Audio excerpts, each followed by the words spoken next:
Gimana kabarnya hari ini? Semoga sehat selalu, semoga semangat selalu pastinya. Kalau misalkan enggak, tenang aja. Semoga kehadiran aku Rahmawati pastinya di program kesayangan kita Items Informasi ke teman-teman milenial bisa menghibur kalian semua. Dan pastinya kalian cuma bisa menyaksikan program ini di Mata Milenial Indonesia TV, Matanya Indonesia. Aduh, teman-teman semuanya, ini kita ngerasa udah bertahun-tahun terjebak di masa pandemi ya. Dan pastinya juga jenuh banget, apa-apa sekarang harus dari rumah, PPKM-nya juga nggak jelas, kadang-kadang levelnya turun, kadang-kadang levelnya naik. Tapi nggak apa-apa, kita harus terus nih ya sama-sama buat bisa membangun pastinya Indonesia bebas dari pandemi COVID-19. Maka dari itu ya, jangan lupa prokesnya tetap dijaga. Dan pastinya ya, seperti biasanya aku Rahmawati ini 30 menit ke depan akan nemenin teman-teman milenial semuanya. Pastinya seru-seruan bareng. Dan kita akan mengobati rasa jenuh karena pandemi itu dengan cara jalan-jalan. Yeay, akhirnya kita jalan-jalan ya, nggak di rumah lagi. Tapi jalan-jalan kali ini kita online dulu ya. Kita akan ngintip jalan-jalan ke cagar alam dan juga tujuan-tujuan cagar alam yang ada di Indonesia. Pastinya ada banyak banget cagar alam yang dibuat oleh pemerintah pusat dan juga pemerintah di daerah untuk bisa menjaga kelestarian yang ada di lingkungan sekitar kita. Tapi kalian pernah dengar gak sih teman milenial tentang Suaka Marga Satwa atau Taman Nasional dan memiliki kesamaan untuk menjaga kondisi alam? Cagar alam itu mendapatkan penjagaan yang lebih ketat. Jadi beda ya teman milenial. Hal ini tuh karena kalau misalkan kalian ingin untuk mengunjungi wilayah cagar alam, kalian harus mendapatkan izin berkunjung khusus dari pengelola cagar alam tersebut. Kenapa? Karena hal ini tuh dilakukan supaya kita bisa menjaga hewan dan tumbuhan yang ada di dalamnya. Dan kalau misalkan kita ngintip gitu ya dari Kamus Besar Bahasa Indonesia atau KBBI, cagar alam itu merupakan daerah yang kelestarian hidup tumbuh-tumbuhan dan binatangnya itu terdapat di dalamnya. Terus dia juga dilindungi sama undang-undang dan mereka ini sedang terancam bahaya kepunahan. Dan teman-teman lihat juga ya, di cagar alam inilah tanaman dan hewan akan dibiarkan hidup dan berkembang biak secara alami. Hal itu juga diatur ternyata teman-teman dalam undang-undang. Tepatnya di Undang-Undang Nomor 5 Tahun 1999 tentang konservasi sumber daya alam hayati serta ekosistemnya. Teman-teman juga bisa lihat ya, kalau misalkan baca undang-undang tersebut secara teliti, ini cagar alam merupakan kawasan suaka alam yang karenanya keadaan alamnya itu punya kekhasan satwa, tumbuhan, dan ekosistem yang perlu dilindungi. Dan juga teman-teman, inilah tujuan adanya cagar alam. Tempat berlindung flora dan fauna yang pertama ini ya. Jadi kalau misalkan ini jadi hal pokok pertama kenapa ada cagar alam di Indonesia dan digunakan oleh hewan atau tumbuhan yang khas supaya nggak punah. Yang kedua adalah untuk menjaga alam teman-teman. Untuk menjaga flora dan fauna yang ada di cagar alam, ternyata kondisi alam sekitar juga harus dijaga. Dengan menjaga kondisi ekosistem dan keadaan alami, maka hewan dan tumbuhan itu bisa tumbuh seperti seharusnya tanpa ada campur tangan manusia. Selain itu juga teman milenial, cagar alam itu ada untuk menjaga tatanan air. Jadi pada cagar alam itu bakal banyak banget tanaman besar yang memiliki akar-akar kuat.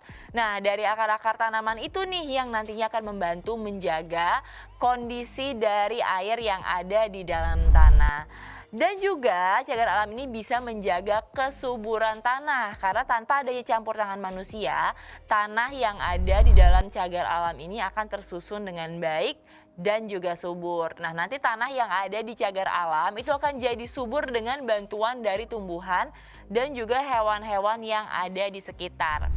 Gak kalah penting dari menjaga air tadi kalau kita udah ngomongin, tapi cagar alam ini juga bisa banget menjaga kualitas udara yang ada di sekitar kita.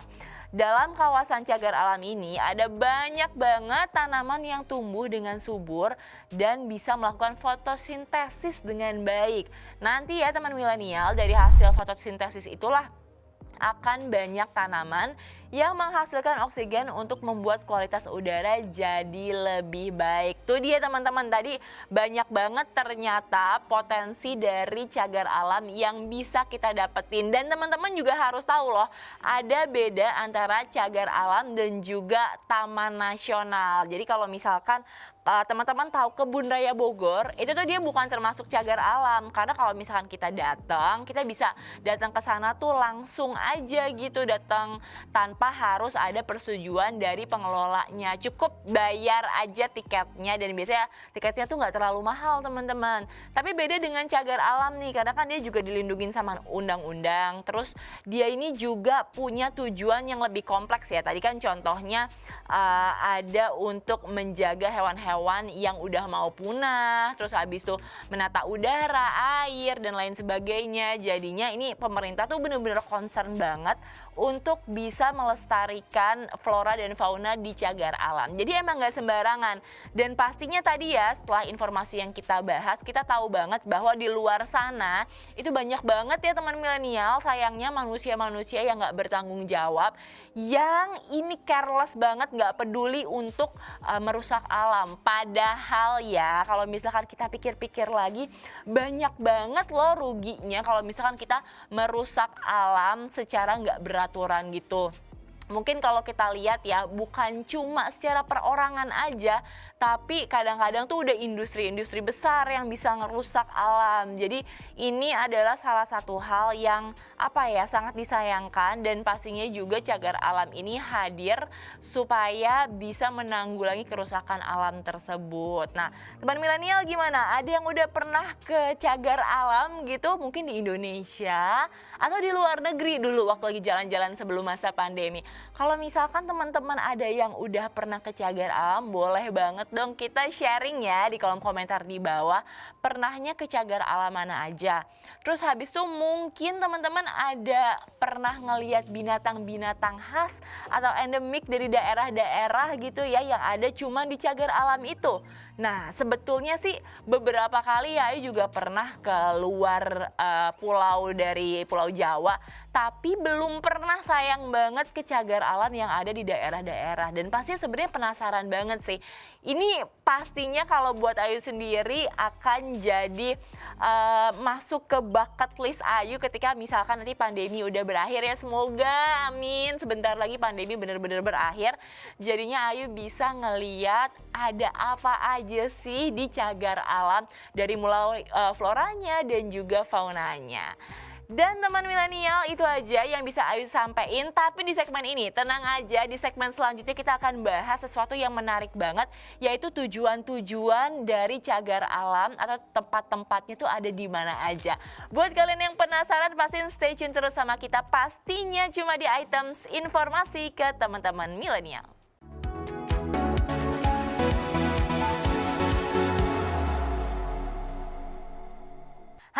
Teman milenial, balik lagi sama aku Ayu Rahmawati, pastinya cuma di Items Informasi ke teman-teman milenial, pastinya cuma di Mata Milenial Indonesia TV, matanya Indonesia. Kita masih bahas tentang cagar alam yang ada di Indonesia, banyak banget jenisnya ya. Karena kan kita juga tahu bahwa Indonesia ini dipenuhi dengan flora dan fauna yang super beragam, kekayaan alamnya luar biasa. Makanya yuk kita bedah satu-satu, cagar alam di Indonesia ada di mana aja sih? Nah, yang pertama ini orang-orang Sumatera mana nih di sini teman milenial? Karena di Sumatera Barat, tepatnya di Agam, ada cagar alam meninjau. Dan cagar alam ini tuh menjadi berkumpulnya binatang buas dan bunga langka. Di sini itu ada habitat harimau Sumatera dan juga beruang madu. Sedangkan untuk bunganya ada bunga rafflesia tumbuh di sini. Tapi selain itu, daya tarik utama lainnya adalah adanya Danau Maninjau seluas 99,5 km. Wah, keren banget sih ini pastinya cagar alam Maninjau. Tapi Yang nggak kalah keren ada di Pulau Jawa ternyata teman milenial. Tepatnya ada di Banyuwangi di Kawah Ijen. Di sana sesuai namanya nih ada cagar alam Kawah Ijen dan merupakan objek wisata yang digemari masyarakat. Karena apa? Karena udaranya dingin serta keindahan panorama puncak gunungnya. Tapi luas wilayah yang merupakan wisata alam Kawah Ijen itu cuma sekitar 92 hektar aja. Sementara sisanya itu nanti merupakan cagar alam. Dan cagar alam di Kawah Ijen ini setidaknya memiliki luas sebesar 2.468.000 hektar. Wow, ini gede banget ya. Dan cagar alam ini terletak di antara dua kabupaten, yaitu Kabupaten Banyuwangi dan juga Bondowoso, tepatnya di Jawa Timur.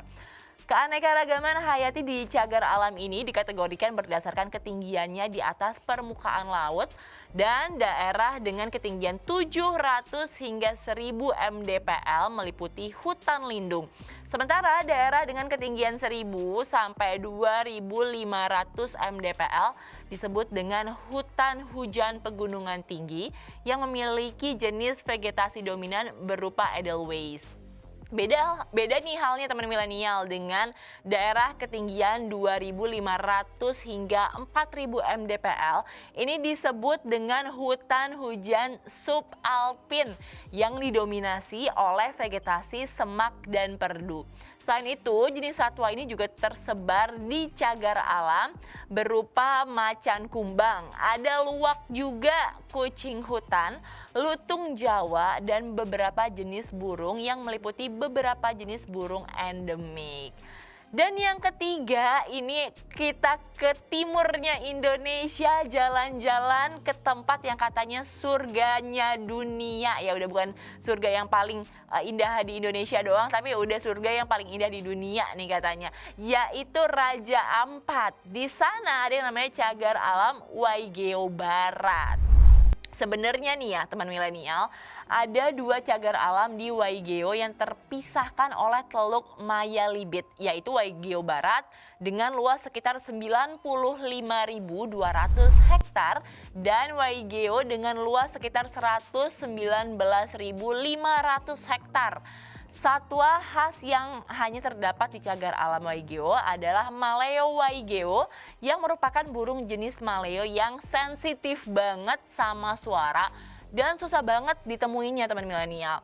Dan hanya sekitar 980 individu dewasa, sehingga burung ini tuh udah dimasukkan ke dalam status genteng atau endangered dalam red list dari IUCN atau International Union for Conservation of Nature. Jadi ini emang adalah hewan yang dilindungi ya teman milenial. Tapi kalau misalkan Ayu lihat-lihat lagi nih dari 3 rekomendasi Ayu di segmen ini, kalau Ayu boleh pilih salah satu tempat yang kira-kira bisa nih didatengin ketika nanti kelar pandemi gitu ya, Ayu akan pilih rekomendasi yang pertama. Kenapa? Karena di cagar alam Maninjau ini kita bukan cuma bisa ngeliat keindahan dari flora dan juga fauna yang ada di sana, tapi ada Danau Maninjau yang indah banget di Sumatera Barat. Nah, kan enak banget ya teman milenial, kayaknya habis jalan-jalan terus ngeliat binatang-binatang, habis itu kita chill di pinggir danau gitu ya, bareng-bareng sama teman-teman kita atau sama keluarga, sama pacar mungkin, kan pasti ya relax dikit lah. Tapi selain itu, karena ada Danau Maninjaunya tadi, karena di cagar alam Maninjau ini kan tadi juga banyak banget terdapat hewan-hewan buas dan juga bunga yang langka ya. Jadi jarang-jarang dong pastinya kita bisa ngelihat hewan-hewan buas gitu. Karena kalau nggak di cagar alam, kita ngelihat di hutan gitu kan bahaya, takut. Jadi mendingan langsung aja gitu lihat kan di cagar alam. Pastinya lebih aman dan juga ini adalah bentuk kita support nih untuk melestarikan binatang-binatang atau tumbuhan yang udah mulai terancam punah. pastinya kita bakal sedih banget juga dong kalau misalkan ada hewan atau tumbuhan yang punah. Apalagi kalau itu adalah khas dari Indonesia. Sayang banget rasanya kalau misalkan nanti kita punya anak cucu gitu ya, udah nggak bisa ngeliat aslinya lagi. Ini hewannya bentuknya kayak gimana sih? Ini tumbuhannya bentuknya kayak gimana sih? Cuma bisa lihat dari kalau nggak internet, dari buku. Aduh sayang banget, jangan sampai. Makanya teman milenial ini kita harus terus ngedukung ya pembuatan cagar alam ini. Dan kalau misalkan teman milenial juga ada yang suka ke hutan gitu berburu atau mungkin suka koleksi-koleksi sesuatu dari binatang, tolonglah jangan yang dari yang udah langka gitu ya, jangan yang dari binatang atau hewan yang udah terancam punah karena mungkin nilainya tuh fantastis banget dan pasti jadi rebutan. Tapi kalau dipikir secara lebih jauh itu kan pasti rugi banget karena kita harus membunuh binatang atau hewan cuma demi kesenangan pribadi kita. Itu menurut Ayu pribadi sih itu sangat nggak wise, sangat nggak bijak. Jadi yang kayak gitu-gitu harus dihindarin. Kalau misalkan teman-teman pengen punya tas yang kulit nih ya, dari kulit misalkan buaya gitu, krokodil, itu kan salah satu yang dilindungi juga. Mungkin nggak apa-apa lah kalau misalkan belinya yang imitasinya aja. Toh sama-sama keren, sama-sama modis, sama-sama stylish gitu. Daripada kita harus membunuh hewan-hewan langka cuma untuk style aja. Karena nggak harus menurut Ayu gitu ya. Pasti banyak alternatif lain yang bisa teman-teman milenial lakuin buat bisa bikin diri kalian tuh tetap keren. Dan pastinya sekarang juga banyak banget loh gerakan-gerakan di sosial media yang menolak pemburuan hewan atau fauna juga yang langka untuk dibikin jadi fashion style. Jadi teman milenial harus di stop dulu, ditahan dulu keinginannya ya. Nah, teman milenial, kira-kira nanti Ayu bakal ngajak teman-teman kemana lagi ya? Karena nggak cuma 3 rekomendasi cagar alam yang tadi Ayu kasih tahu aja, kita masih punya rekomendasi-rekomendasi lainnya cagar alam yang pastinya seru-seru banget. Kira-kira mau kemana aja? Pastiin stay tune terus sama Ayu di Mata Milenial Indonesia, TV Mata Indonesia, pastinya cuma di Items Informasi ke teman-teman milenial.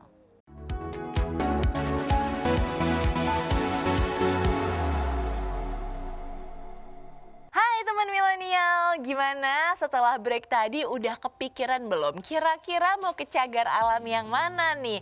Kalau misalkan belum ada yang pas atau mungkin masih butuh referensi tambahan, tenang aja, nggak cuma 3 cagar alam itu aja yang bakal Ayu rekomendasiin ke kalian. Kita akan lanjutin rekomendasi lainnya pasti ya di segmen ini. Dan yang pertama yang pengen banget Ayu rekomendasiin adalah cagar alam Anak Krakatau, tepatnya ada di Selat Sunda. Kawasan Pegunungan Krakatau seluas 13.000 hektar ini dianggap sebagai laboratorium alam terbesar dengan mencapai 11.200 hektar yang merupakan cagar alam laut dan 2.535 hektar yang dia ini merupakan cagar alam darat. Wih, luas banget ya.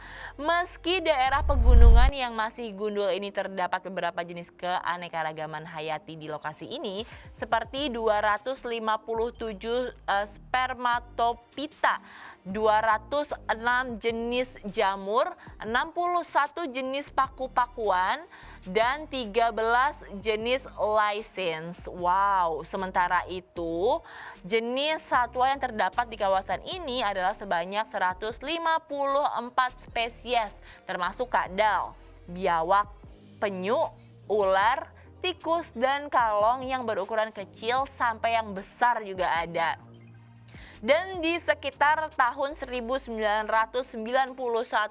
UNESCO itu telah menetapkan cagar alam Anak Krakatau sebagai warisan alam dunia yang terintegrasi, dan di kawasan ini juga terbuka untuk para ilmuwan dan peneliti, tapi tidak untuk kegiatan wisata atau kegiatan lain yang bersifat komersial. Jadi ini sepenuhnya emang cuma buat penelitian aja. Kalau teman-teman nggak bisa kesini, tenang aja karena banyak juga di YouTube ya video-videonya, atau teman-teman juga bisa lihat di sosial media seperti apa sih dalamnya. Dari situ teman-teman bisa belajar tanpa harus datang fisik ke cagar alam Anak Krakatau. Selanjutnya kita nyebrang ke Sulawesi Tengah. Di sana ada cagar alam Morowali. Cagar alam yang terletak di Kabupaten Morowali dan Tojo Una-Una ini merupakan salah satu cagar alam dengan tipe ekosistem yang lengkap, mulai dari tipe ekosistem yang lengkap dan pantai. Di sana juga ada tipe hutan, ada hutan mangrove, hutan aluvial, dataran rendah, hutan lumut, hingga hutan pegunungan. Cagar alam ini juga diperuntukkan sebagai tempat perlindungan ekosistem hutan tropis yang kompleks dan berfungsi pula sebagai perlindungan sejumlah spesies mamalia dan burung endemik. Selanjutnya, cagar alam Morowali ini juga merupakan habitat hewan-hewan menyusui khas dari Sulawesi.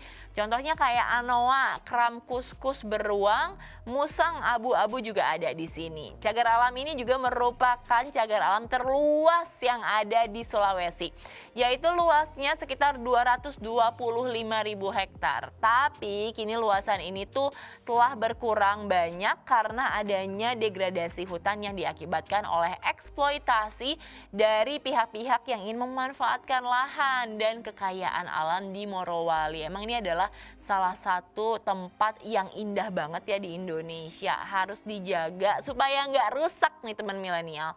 Selanjutnya ada juga yang namanya cagar alam Gunung Simpang di Jawa Barat. Cagar alam yang terletak di Kabupaten Cianjur dan Bandung, Jawa Barat ini memiliki luas sebesar 14.756 hektar. Kawasan ini juga merupakan daerah pegunungan tinggi dan berbukit-bukit. Cagar alam ini memiliki hutan lindung yang masih utuh dan alami, serta memiliki keanekaragaman hayati yang melimpah ruah. Daerah cagar alam ini termasuk dalam kawasan hutan konservasi dan kawasan suaka alam, dan ini juga merupakan rumah bagi flora yang meliputi rasa mala, anggrek bulan, dan kadaka. Sementara faunanya meliputi kera ekor panjang, lutung, surili, manintin, dan juga ada elang Jawa. Wah, ini salah satu tempat yang paling mudah sih ya didatangi kalau misalkan dari ya Jakarta sini, karena kan Ayu tinggalnya di Jakarta ya, dan kebetulan belum pernah nih datang ke cagar alam. Dulu sih Ayu pikirnya kayak kebun raya atau taman safari itu mirip-mirip lah konsepnya sama cagar alam, tapi ternyata beda banget teman milenial. Kalau misalkan kita ke kebun raya atau ke taman safari itu kan nilai atau sisi komersilnya lumayan tinggi ya, dan sebenarnya tujuan utamanya sih juga emang untuk melestarikan flora dan fauna, tapi ternyata cagar alam sendiri itu dia lebih fokus sama melestarikan flora dan fauna yang udah mulai punah. Dan kalau misalkan kita mau ke sana memang harus agak ribet karena pengelolanya tadi harus menyetujui kedatangan kita dulu. Enggak kayak taman safari atau kebun raya yang kita bisa datang setiap saat ke sana. Tapi gimana pun juga teman milenial, kalau misalkan teman-teman milenial nih pengen tahu kayak apa sih cagar alam yang tadi udah Ayu sebutin, teman milenial tahan dulu ya untuk ke sana secara langsung karena sekarang kan masih masa pandemi. Cus, nanti kalau misalkan pandemi selesai boleh langsung ke sana. Dan untuk menahan rasa penasarannya itu, selain tadi kita udah kasih beberapa gambar dan juga video, boleh banget juga nih dicari sendiri di YouTube-nya. Terus banyak juga artikel-artikel yang membahas tentang cagar alam di Indonesia. Karena kalau misalkan kita lihat juga kan Indonesia ini punya cagar alam yang banyak banget, luas banget, beragam banget. Karena kita memiliki tadi yang udah Ayu bilang yaitu sumber daya alam yang luar biasa. Rasanya nih ya di negara-negara lain tuh belum tentu kayak kita ya kan. Jadi kalau kita tuh udah kaya dengan flora fauna, gunung, bukit, laut, danau, semuanya ada di Indonesia. Jadi apa salahnya sih kita sebagai masyarakat Indonesia yang pastinya cinta nih sama tanah air kita menjaga kekayaan alam yang ada di sini. Pastinya ini bukan cuma buat kita aja, tapi buat generasi-generasi selanjutnya juga.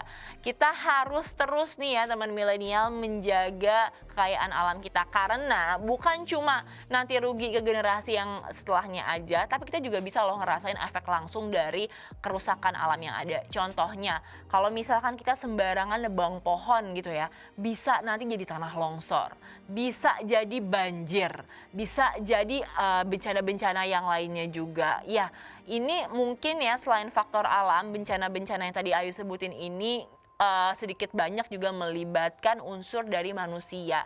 Jadi kalau misalkan teman-teman milenial nih ya, sayang sama diri sendiri, sayang sama keluarga, sayang sama lingkungan, yuk deh kita mulai ngejaga alam kita. Mungkin nggak usah harus dari yang terlalu ribet nih teman milenial, cukup aja dengan menanam deh satu pohon di rumahnya dulu gitu kan, bercocok tanam dulu gitu. Atau mungkin sekarang ya yang lagi sering banget digalakan sama orang-orang, mengurangi penggunaan plastik. Nah, itu dia tuh salah satu cara yang paling gampang yang bisa kita lakuin sebagai milenial. Plastiknya dikurangin, sedotan plastik juga dikurangin. Terus sebenarnya ya yang pernah Ayu baca dan pernah Ayu lihat juga di YouTube, itu memisahkan sampah antara yang organik dan juga anorganik. Itu juga penting banget karena kan nanti bisa didaur ulang. Terus habis itu kita juga bisa pakai lagi, reusable. Nah, itu jadi lebih ramah lingkungan jauh pastinya. Dan teman milenial, nggak kerasa ya kita udah ada di penghujung segmen. Kita tadi udah bahas dari A sampai Z tentang keanekaragaman cagar alam yang ada di Indonesia. Sekarang waktunya aku Ayu Rahmawati pamit undur diri. Pasti kita akan balik lagi di segmen-segmen dan episode selanjutnya bahas sesuatu yang seru-seru banget. Maka dari itu teman milenial, nanti kita ketemu lagi ya pastinya cuma di items informasi ke teman-teman milenial hanya di Mata Milenial Indonesia TV, matanya Indonesia. Bye-bye!